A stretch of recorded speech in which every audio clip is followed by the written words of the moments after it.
It has made people image conscious to an extent that I feel is unhealthy. Why am I being compelled to do anything an artificial intelligence would ask me to do? Is it making people unhappy? Yes. I have a personal choice. What do I post on social media? And I cannot then get offended in what remarks I get. My real life and my real life should be the same. For me, social media is simply me in a place where more people can see me. But it has to be Me. me. You know what's a follower? A true follower is a fan. A true follower means that when you speak, they would be grasping and holding on to every word that comes out of your mouth. They would be paying that attention to you.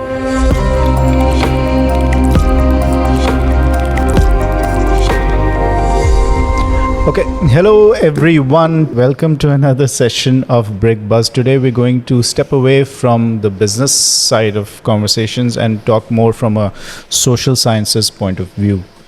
Are you interested in having this conversation? Very much interested. I'm always interested in having behavioral discussions, enlightening discussions. I feel that, especially with the constant presence of social media in our lives, we are consumed by it, we consume it. That's just, I don't see anything wrong with that. I think, but there's a problem that I think it has made people, it has made people image conscious to an extent that I feel is unhealthy. Now, there's two sides to this debate as far as I'm concerned. Some people might think this is social media's fault. Others might think this is human fault. This is our fault. Which side are you on and why and what to do about it? That's a very interesting topic. Now, anything that needs to be corrected has to have somebody who owns up to that and takes responsibility. I have to take responsibility of certain things I do, the manner in which I conduct that. Unless I take responsibility of any wrongdoings, I would not take the rectification action or the corrective action. Right? So in that case, if I feel that yes, I am exonerated of any responsibility and this is social media's problem or this is Instagram's problem. Or social media makes us do these things. us to do those things. No. Why am I being compelled to do anything an artificial intelligence would ask me to do? Am I not in charge of my own life in a certain perspective? So I think we as human beings should take ownership of how we present ourselves.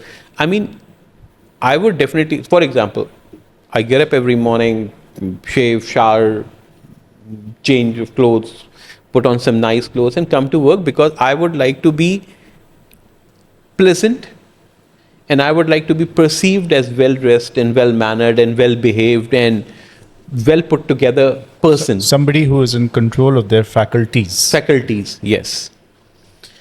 I have to portray exactly the same image on social media, nothing more, nothing less. That's where we are not going on the right path. That's what I believe. Is it making people unhappy? Yes. Or are people unhappy because of social media? Or are people unhappy in general? If you're very... Okay, that's a personal choice. For example, I have a personal choice. What do I post on social media? And I cannot then get offended in what remarks I get. If I put anything on social media and I have an open profile, then anybody who sees that post can reply to that. Why do people get offended when you have an open profile and when you post something on social media and people come back to you and say, why did you dress up like that? Why were you behaving like that? Why were you saying in somebody's personal space and interacting with people like that? you are opening that door. If you do not want anybody to comment on that, please don't share those things. If you're sharing those things on a public domain, public is going to come back and comment on that. So unless you're ready for that, don't post it on a public domain. Don't post it on social media. There is a personal life and there is an online life. Where do you draw the lines? That's up to you. You have to draw the lines on your own. My real life and my real life, I believe,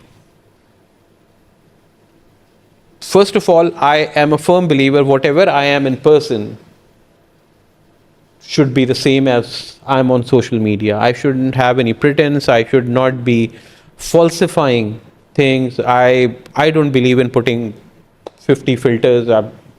God knows, 50 filters even will not do anything to me. So, being said that, I mean, people, when they see me in my real life and in my real life, should be able to correlate. If they're not able to correlate, it's lost in translation. Either this image is unreal or this image is unreal. No, we have to decide which one we are. No, but I'm saying, for example, if I portray North on my social media and I'm South in my personal life, and people who are going to see me at both the places will not be able to correlate. Why am I trying so desperately hard to be someone else on social media? Because I want those people to follow me and to be. How am I impacting their lives? What positive element am I bringing to them? Am I trying to influence them in any way for any products, for any lifestyle choices that they're making, or any conscious decisions they are taking? What's going through my head? No, you're not doing it for anyone, you're doing it for yourself. And I'm saying that to people who appear in a way that isn't real or isn't them. How is it, if I'm doing it, I'm investing my time, energy into something. Why are you doing that? What satisfaction is it bringing to you? If I'll ask you this question, since you said that I'm doing it for myself. The satisfaction this is bringing me is, for me, social media is simply me in a place where more people can see me. But it has to be Me. So that means you're right not now looking you for... and I are having conversations. 5 other people in this room, they can only see me. But if I have an active social media presence, which is myself, more people have a chance to look at me and say or form an opinion about me. Okay. May I ask a follow-up question? Please. Why these 5 people are seeing you? No, because I'm physically in front of them. No, they don't have a choice. No, they actually have a choice. And from your conversation, they might get some guidelines. It has to be a meaningful, intelligent conversation between the two of us for the 5 people to be attentive and not looking at their phones. Yeah. Are you holding some attraction for them? This discussion should hold some attraction for them. You would hope. That's what you would hope you can do, where you can. If you're present in front of someone. If I'm conversing with you, and that discussion is of value to other people, they would be interested in listening to what we have to say. Agree, and it's your job to make it valuable for any audience, whether they are physically present in front of us or potentially could be watching us Perfectly fine. What you're wearing, the brands that you are endorsing, are only a smaller part of it. Yes. The message that you're conveying, the mannerism in which you're conveying, the conviction and the enthusiasm, the conviction, how much your belief system is on what's coming out of your mouth is very important. How you're addressing each other, your mannerism, everything is being decoded, deciphered, and people absorb it. And if they like it, they would try to follow it and emulate it. So now your social media presence will dictate that not only those 5 people, but whosoever is interested in that circle or that thought process or that frame is going to follow this, is going to see this, is going to take some meaningful message out of it. No, of course, I agree. The thing is, and I talk, and I say this about number of followers as well. People say, when people sometimes show me their Instagram account and they say, well, I don't do much. I only have 100 followers. And I say that if I Wow. had 100 followers, all of those 100 people, if they were all sitting in this room right now, I think it would be a very scary proposition, and they would be paying attention to me, and I'm supposed to. You know, I don't think people have 100 followers. You know what's a follower? A true follower is a fan. A true follower means that when you speak, they would be grasping and holding on to every word that comes out of your mouth. They would be paying that attention to you. They would not be engrossed in Won't be social media distracted or- feeds, yeah. the Instagram feeds, the TikTok feeds, or any other thing. They would actually be listening to you. You know, who had followers? Were grandparents had followers. When somebody's grandfather or grandma used to sit, and grandfather, I remember, used to sit and talk, and when my father used to sit and talk, we would all listen very attentively to what he had to say, because they were real life lessons to be derived out of it. They were real life lessons that you needed to hear, you needed to adhere to, you needed to follow. Those people had followers. When they spoke, people do not talk to each other and they listen. So those people had 10 followers, and those were rock solid followers. Not 350,000 followers or 1 million followers or 2 million followers who do not care how you're leading your life, in which aspect of life you're going through, and what's happening in your life. Agree. So we conclude this by saying that, people have the wrong concept of how to use their social media. It used to be that you do something, and if somebody likes It's it, supposed they to will. inspire other people. It's supposed Your to. social media presence is supposed to inspire the good that you do.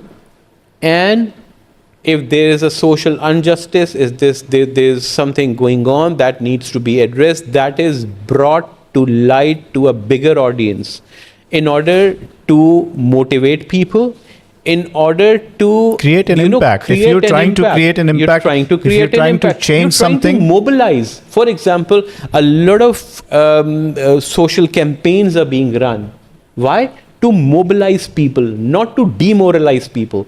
Now, if the concept of you browsing through your social media feed is so that you get demoralized at the end of the day, and you find out everybody is partying and everybody is having a fun night, and while you are toiling and you're working, what message is it deriving you towards success? Is it deriving you towards doing more hard work, or is it deriving you whatever hard work you're doing is of no value? True. So those are meaningful conversations you need to have with yourself. Once you in yourself are convinced that yes, this is the path I'm going to follow, then you're going to go and create that image of yourself on your social media platforms. Oh, funny thing is, people are convinced and agree that social media can ruin children, social media can start uprisings, social media can influence elections, but they're not convinced that social media can help their business. Because they are not invested in that, I would say they're not convinced in the power of social media. They see other people doing it and they think that person can do it, I cannot do it. True. That's Because social media, they do not consider as an extension of their actual life. yeah. It's something which is artificial. Whereas you and I are convinced that social media is nothing else, it's just an extension of your life.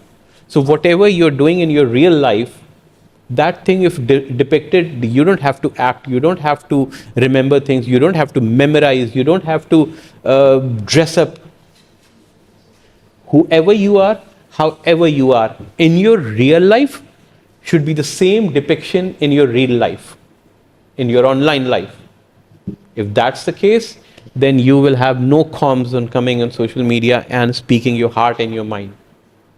Well said. And on that note, Thank you. we conclude this conversation. Thank you very much. See you guys in the next episode. Thank you, guys.